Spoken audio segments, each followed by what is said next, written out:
जय श्री कृष्ण। तृतीय स्कंद 12वां अध्याय सृष्टि का विस्तार। श्री मैत्रेय जी ने कहा, विदुर जी, यहाँ तक मैंने आपको भगवान की काल रूप महिमा सुनाई। अब जिस प्रकार ब्रह्मा जी ने जगत की रचना की वह सुनिए। सबसे पहले उन्होंने अज्ञान की 5 वृत्तियाँ, तम अर्थात अविद्या, मोह अर्थात अस्मिता, महामोह अर्थात राग, तामिश्र अर्थात द्वेष और अंधतामिश्र अर्थात अभिनिवेश रची। किंतु इस अत्यंत पापमय सृष्टि को देखकर उन्हें प्रसन्नता नहीं हुई। तब उन्होंने अपने मन को भगवान के ध्यान से पवित्र कर उससे दूसरी सृष्टि रची। इस बार ब्रह्मा जी ने सनक, सनंदन, सनातन और संत कुमार ये 4 निवृत्ति परायण ऊर्ध्वरेता मुनि उत्पन्न किए। अपने इन पुत्रों से ब्रह्मा जी ने कहा, पुत्रों, तुम लोग सृष्टि उत्पन्न करो।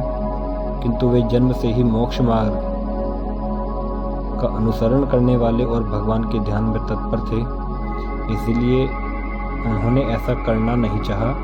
जब ब्रह्मा जी ने देखा कि मेरी आज्ञा न मानकर ये मेरे पुत्र मेरा तिरस्कार कर रहे हैं, तब उन्हें असह्य क्रोध हुआ। उन्होंने उसे रोकने का प्रयत्न किया, किंतु बुद्धि द्वारा उनके बहुत रोकने पर भी वह क्रोध तत्काल प्रजापति की भौहों के बीच में से एक नील लोहित अर्थात नीले और लाल रंग के बालक के रूप में प्रकट हो गया। वे देवताओं के पूर्वज भगवान भव अर्थात रुद्र रो रो कर कहने लगे, जगत पिता विधाता, मेरे नाम और रहने का स्थान बतलाइए। तब कमल योनि भगवान ब्रह्मा ने उस बालक की प्रार्थना पूर्ण करने के लिए मधुर वाणी में कहा, रो मत, मैं अभी तुम्हारी इच्छा पूरी करता हूँ। देवश्रेष्ठ, तुम जन्म लेते ही बालक के समान फूट फूट कर रोने लगे, इसीलिए प्रजा तुम्हें रुद्र नाम से पुकारेगी।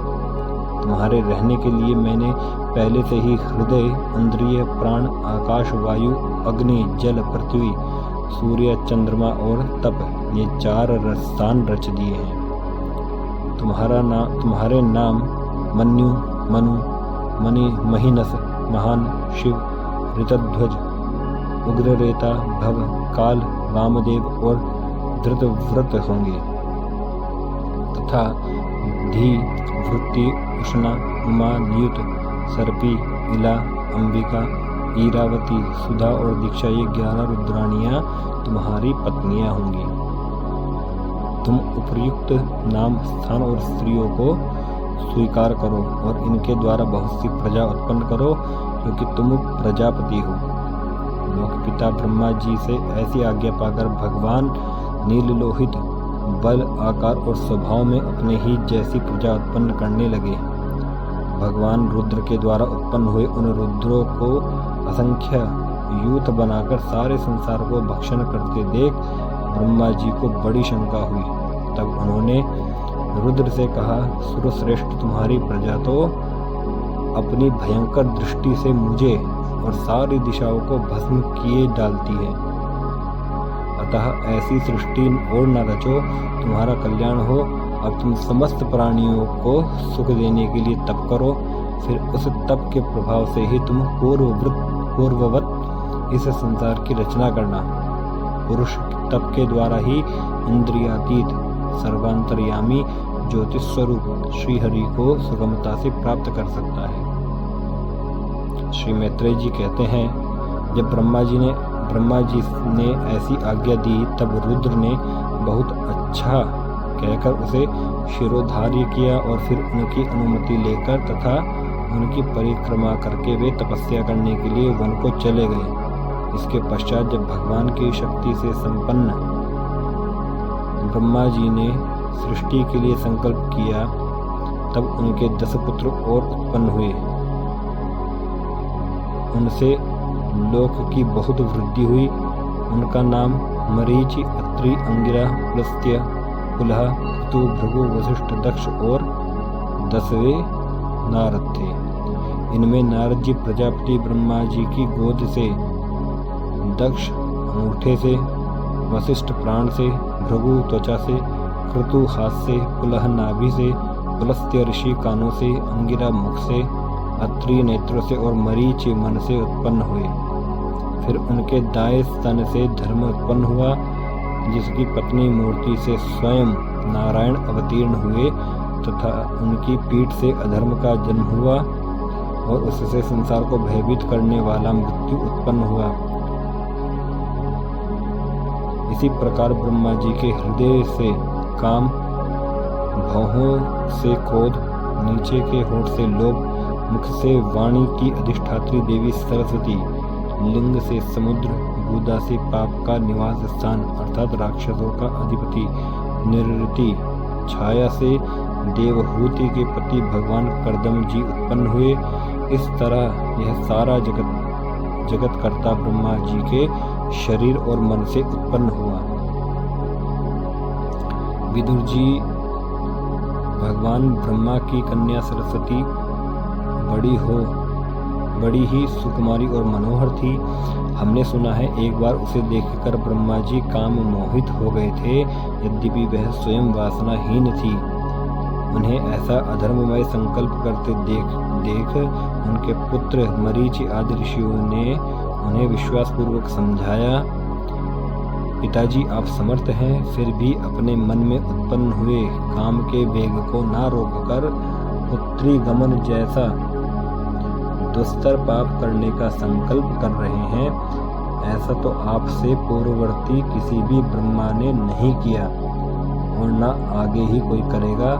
जगत गुरु, आप जैसे तेजस्वी पुरुषों को भी ऐसा काम शोभा नहीं देता, क्योंकि आप लोगों के आचरणों का अनुसरण करने से ही तो संसार का कल्याण होता है। जिन श्री भगवान ने अपने स्वरूप में स्थित इस जगत को अपने ही तेज से प्रकट किया, उन्हें नमस्कार है। इस समय वे ही धर्म की रक्षा कर सकते हैं। अपने पुत्र मरीचि आदि प्रजापतियों को अपने सामने इस प्रकार कहते देख प्रजापतियों के पति ब्रह्मा जी बड़े लज्जित हुए और उन्होंने उस शरीर को उसी समय छोड़ दिया। तब उस घोर शरीर को दिशाओं ने ले लिया, वही कुहरा हुआ जिसे अंधकार भी कहते हैं। एक बार ब्रह्मा जी यह सोच रहे थे कि मैं पहले की तरह सुव्यवस्थित रूप से सब लोगों की रचना किस प्रकार करूं। इसी समय उनके 4 मुखों से 4 वेद प्रकट हुए। इसके सिवा उपवेद, न्याय शास्त्र, होता, उद्गाता, अधर्वयु और ब्रह्मा, इन 4 ऋत्विजों के कर्म, यज्ञों का विस्तार, धर्म के 4 चरण और चारों आश्रम तथा उनकी वृत्तियां, ये सब भी ब्रह्मा जी के मुख से ही उत्पन्न हुई। विदुर जी ने पूछा, तपोधन, विश्व रचिताओं के स्वामी श्री ब्रह्मा जी ने जब अपने मुखों से इन वेदादि को रचा, तो उन्होंने अपने किस मुख से कौन वस्तु उत्पन्न की, यह आप कृपा करके मुझे बतलाइए। श्री मैत्रेय जी ने कहा, विदुर जी, ब्रह्मा जी ने अपने पूर्व, दक्षिण, पश्चिम और उत्तर के मुख से क्रमशः ऋक, यजु, साम और अथर्ववेदों को रचा तथा इसी क्रम से शस्त्र अर्थात होता का कर्म, इज्या, अधर्वयु का कर्म, स्तुतितोम, उद्गाता का कर्म और प्रायश्चित अर्थात ब्रह्मा का कर्म, इन चारों की रचना की। इसी प्रकार आयुर्वेद अर्थात चिकित्सा शास्त्र, धनुर्वेद अर्थात शस्त्र विद्या, गांधर्व वेद अर्थात संगीत शास्त्र और स्थापत्य वेद अर्थात शिल्प विद्या, इन 4 उपवेदों को भी क्रमशः उन पूर्वादि मुखों से ही उत्पन्न किया। फिर सर्वदर्शी भगवान ब्रह्मा ने अपने 4 मुखों से इतिहास पुराण रूप 5वां वेद बनाया। इसी क्रम से षोडशी और उक्त चयन और अग्निष्टोम, आप्तोर्याम और अतिरात्र तथा वाजपेय और गोसव, ये 2 याग भी उनके पूर्वादि मुखों से ही उत्पन्न हुए। विद्या, दान, तप और सत्य, ये धर्म के 4 पाद और वृत्तियों के सहित 4 आश्रम भी इसी क्रम से प्रकट हुए। सावित्र, प्राजापत्य, ब्राह्म और बृहत ये 4 वृत्तियां ब्रह्मचारी की हैं तथा वार्ता, संचय, शालीन और शिलोंज ये 4 वृत्तियां गृहस्थ की हैं। इसी प्रकार वृत्ति भेद से वैखानस, वालखिल्य, औदुंबर और फेन ये 4 भेद वानप्रस्थों के तथा कुटीचक, बहुदक, हंस और निष्क्रिय अर्थात परमहंस ये 4 भेद सन्यासियों के हैं।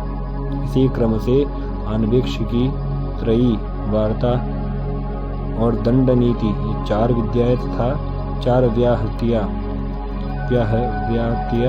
भी ब्रह्मा जी के 4 मुखों से उत्पन्न हुई तथा उनके हृदय आकाश से ओमकार प्रकट हुआ।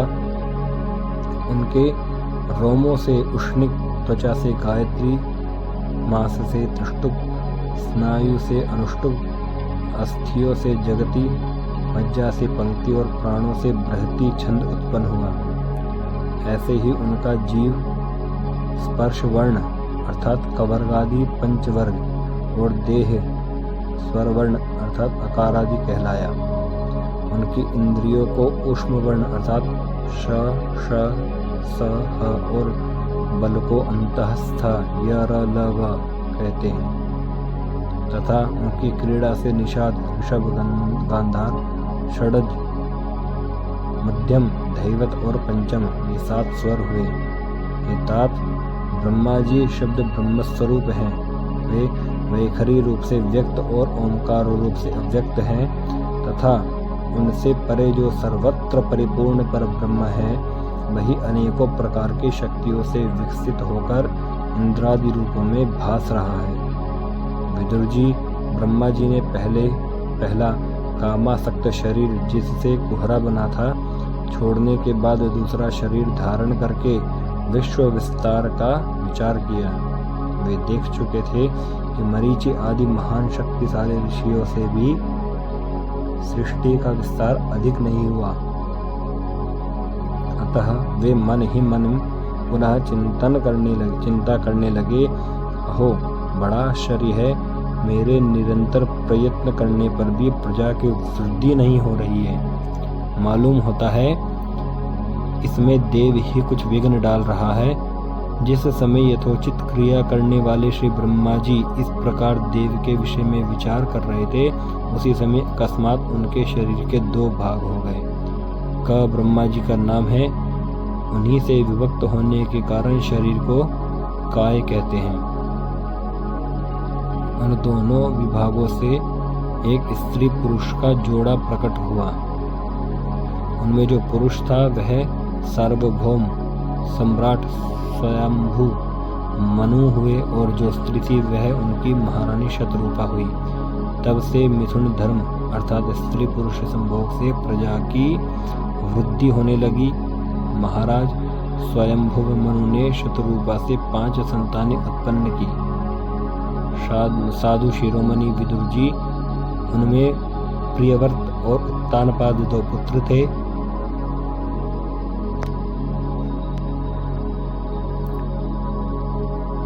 तथा आकुति, देवहूति और प्रसूति 3 कन्याएं थी। मनु जी ने आकुति का विवाह रुचिर प्रजापति से किया। मझली कन्या देवहूति कर्दम जी को दी और प्रसूति दक्ष प्रजापति को। इन तीनों कन्याओं की संतति से सारा संसार भर गया। तृतीय स्कंद 12वां अध्याय समाप्त। जय जय श्री राधेश।